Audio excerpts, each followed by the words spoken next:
Breaking news Telangana assembly సమావేశాలకు సంబంధించి కొత్త ఎమ్మెల్యేలు ఎమ్మెల్సీలకు నేటి నుంచి శిక్షణ తరగతులు జరగనున్నాయి. అసెంబ్లీ స్పీకర్ గడ్డం ప్రసాద్ 2 రోజుల పాటు ఈ ఓరియంటేషన్ క్లాసులు నిర్వహించనున్నారు. ఈ శిక్షణ తరగతుల్లో అసెంబ్లీ సమావేశాల విధి విధానాలను స్పీకర్ వివరించనున్నారు. సెషన్స్ ఎలా సాగుతాయి, పాటించాల్సిన విధి విధానాలేంటి అనే అంశాలపై కొత్త ఎమ్మెల్యేలకు అవగాహన కల్పించనున్నారు స్పీకర్.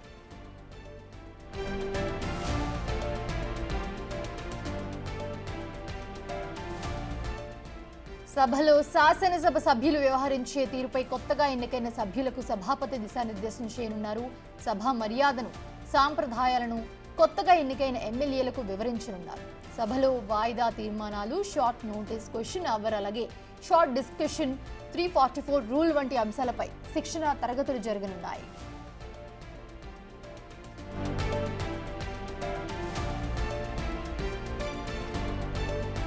ఇదే అంశానికి సంబంధించి మరిన్ని అప్డేట్స్ మా ప్రతినిధి హేమ అందిస్తారు. రైట్, హేమ జాయిన్ అవుతున్నారు ఇదే అంశానికి సంబంధించి మరిన్ని అప్డేట్స్ అందించడానికి. సో హేమ, శిక్షణ తరగతులు ఎప్పుడు స్టార్ట్ అవుతాయి, ముఖ్యంగా ఏ అంశాలపై వారికి క్లాసులు ఉంటాయి, అప్డేట్స్ ఎలా ఉన్నాయి? ఈ రోజు నుంచి మరి కాసేపట్లో ఇటు ఎంసీహెచ్ఆర్డీలో తెలంగాణ రాష్ట్ర వ్యాప్తంగా ఉన్నటువంటి ఎమ్మెల్యేలు ఎమ్మెల్సీలకు ఇటు స్పీకర్, అదేవిధంగా శాసన మండలికి సంబంధించినటువంటి స్పీకర్ ఇద్దరు కూడా కొన్ని క్లాసులు చెప్పనున్నారు. అంటే ఒక్కసారి మనం చూసుకుంటే ఈ ఎమ్మెల్యేలకు ఎమ్మెల్సీలకు మొత్తం 2 రోజుల పాటు కూడా ఈ క్లాసులు ఉండనున్నాయి. ఇవన్నీ కూడా ఓరియంటెడ్ క్లాసెస్ ఉంటాయి. ముఖ్యంగా ఇటు అసెంబ్లీ స్పీకర్ గడ్డం ప్రసాద్తో పాటు మిగతా అన్ని పార్టీలకు సంబంధించి, అంటే బీజేపీ, బీఆర్ఎస్, కాంగ్రెస్కి సంబంధించినటువంటి ఎమ్మెల్యేలు ఎమ్మెల్సీలకు ఈ శిక్షణ తరగతులు అనేవి ఉంటాయి. ఇవేంటంటే అసలు అసెంబ్లీలో ఏ విధంగా ప్రోటోకాల్స్ కానివ్వండి, లేదంటే అసెంబ్లీలో ఏ విధంగా ప్రవర్తించాలి అనే కోణంలో కూడా ఈ క్లాసెస్ అన్నీ కూడా ఉండబోతున్నాయి.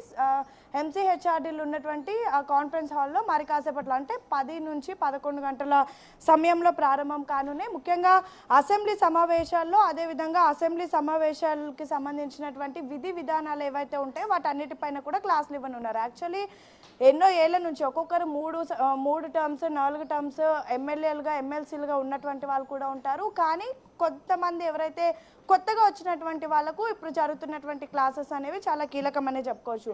అయితే కేవలం కొత్త పాత అని ఉండదు, ప్రతి ఒక్కరికి కూడా ఈ శిక్షణ తరగతులు అనేవి ఉంటాయి. ప్రతి ఒక్కరు కూడా ఇందులో పార్టిసిపేట్ చేయాల్సి ఉంటుంది. ఎందుకంటే అసెంబ్లీ అనేది మొత్తం రాష్ట్ర వ్యాప్తంగా ఉండేటటువంటి అత్యంత ఉన్నతమైనటువంటి ప్లేసు. అక్కడ ప్రజల తరపు నుంచి ఏదైనా ఫైట్ చేయాలన్నా, లేదంటే ప్రజల తరపు నుంచి ప్రశ్నించాలన్నా అసెంబ్లీలో నుంచే మాట్లాడాల్సి ఉంటుంది. అసెంబ్లీలో ఎవరైతే నాయకులు ఉంటారో వాళ్ళు చేసేటటువంటి ప్రతి ఒక్క అంశం కూడా బయట ఉన్నటువంటి ప్రజలు, మిగతా కార్యకర్తలు, లేదంటే యావత్ రాష్ట్రం మొత్తం కూడా చూస్తూ ఉంటుంది. అక్కడ చాలా డిసిప్లిన్గా ఉండాలి, చాలా పద్ధతిగా ఉండి ప్రోటోకాల్స్ అనేవి అండ్ మోర్ ఓవర్ ఏవైతే అసెంబ్లీకి సంబంధించినటువంటి రూల్స్ అండ్ రెగ్యులేషన్స్ ఉంటాయో వాటన్నిటిని కూడా ఫాలో అవ్వాల్సి ఉంటుంది. సో కొంతమందికి ఇవి తెలుసుంటాయి, కొంతమందికి తెలియకుండా కూడా ఉంటాయి. కొన్ని ఏళ్ళ నుంచి ఎమ్మెల్యేలుగా ఉన్నప్పటికీ కూడా కొన్ని వాళ్ళు ఫాలో అవ్వనటువంటి ఉంటాయి. సో అలాంటి వాటన్నిటిని కూడా అసెంబ్లీకి సంబంధించినటువంటి రూల్స్ ఏవైతే ఉంటాయో వాటికి సంబంధించి స్పీకర్ గడ్డం ప్రసాద్తో పాటు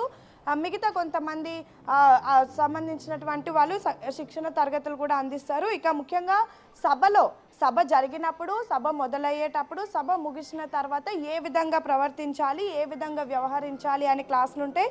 అదేవిధంగా వాయిదా తీర్మానాలు, అంటే చాలా వరకు మనం అసెంబ్లీ జరుగుతున్నటువంటి సమయంలో చూస్తూ ఉంటాం, వాయిదా తీర్మానాలు కూడా జరుగుతూ ఉంటాయి. సో అలాంటి సమయంలో ఏ విధంగా ప్రవర్తించాలి. షార్ట్ నోటీస్, యాక్చువల్లీ కొంతమందికి షార్ట్ నోటీస్ ఇచ్చినప్పుడు కూడా వాళ్ళు ఎక్కువ లెంతీ టైం తీసుకొని కూడా వాళ్ళకి సంబంధించినటువంటి సమస్యలు చెప్పడం ఇలాంటివి చేస్తూ ఉంటారు. సో అలాంటి సమయంలో షార్ట్ నోటీస్ ఇచ్చినటువంటి సమయంలో ఏ విధంగా ప్రవర్తించాలి. మోరోవర్ క్వశ్చన్ అవర్, అసెంబ్లీలో క్వశ్చన్ అవర్ అనేది చాలా కీలకం. ఎందుకంటే క్వశ్చన్ అవర్ అనేటటువంటి సమయంలో ఎవరైతే ప్రతిపక్షంలో ఉన్నటువంటి వాళ్ళు ఉన్నారో వాళ్ళు కానివ్వండి, లేదంటే ప్రభుత్వంలో ఉన్నటువంటి వాళ్ళు తమకు ఉన్నటువంటి సమస్యలను ప్రభుత్వం ప్రస్తుతం ఏదైతే అమలు పరుస్తుందో స్కీమ్స్ కానివ్వండి, మిగతా అన్నిటికీ సంబంధించి వాళ్ళు క్వశ్చన్ చేసేటటువంటి సమయం ఉంటుంది. సో ఆ సమయంలో ఏ విధంగా ప్రవర్తించాలి అనేది కూడా ఉంటుంది ఈరోజు రేపు జరగబోయేటటువంటి శిక్షణ తరగతిలో. And statement to the CM and ministers ఆ స్టేట్మెంట్ ఏదైతే సీఎంకి కానివ్వండి మినిస్టర్స్కి స్టేట్మెంట్ ఇవ్వాలని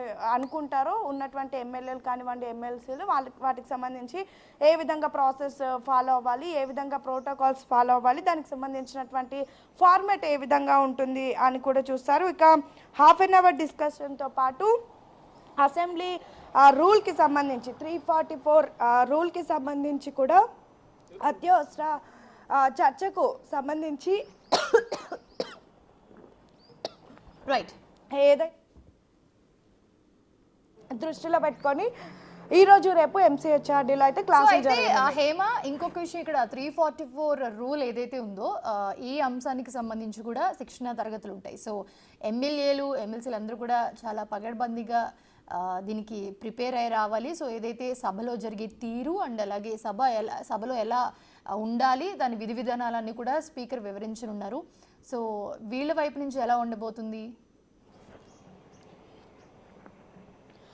ఎస్, అది ఇప్పుడు కీలకంగా మారనుంది. ఈ రోజు రేపు జరిగేటటువంటి శిక్షణ తరగతులకు ఎంతమంది ఎమ్మెల్యేలు ఎంతమంది ఎమ్మెల్సీలు వస్తారు అనేది మాత్రం చాలా కీలకం. ఎందుకంటే అసెంబ్లీ ఆల్రెడీ మొన్న 9వ తారీఖు జరిగింది. ఆ రోజు కేవలం ప్రభుత్వానికి సంబంధించినటువంటి ఎమ్మెల్యేలు ఎమ్మెల్సీలతో పాటు అటు బీజేపీకి సంబంధించినటువంటి ఎమ్మెల్యేలు వచ్చారు, అటు బీఆర్ఎస్కి సంబంధించినటువంటి వాళ్ళు ఎవరు రాలేదు. మరి శిక్షణ తరగతులకు అన్ని పార్టీలకు సంబంధించినటువంటి వాళ్ళు వస్తారా, కేవలం కాంగ్రెస్ పార్టీకి సంబంధించినటువంటి వాళ్ళే వస్తారా అనేది మాత్రం వేచి చూడాలి. ఈరోజు రేపు క్లాసెస్ అనేవి కొనసాగనున్నాయి. ముఖ్యంగా కొత్తగా ఎన్నికైనటువంటి ఎమ్మెల్యేలు ఎమ్మెల్సీలకు మాత్రం ఈ శిక్షణ తరగతులు చాలా ఉపయోగపడనున్నాయని అయితే చెప్పుకోవచ్చు. Right, thanks for the beats Hema.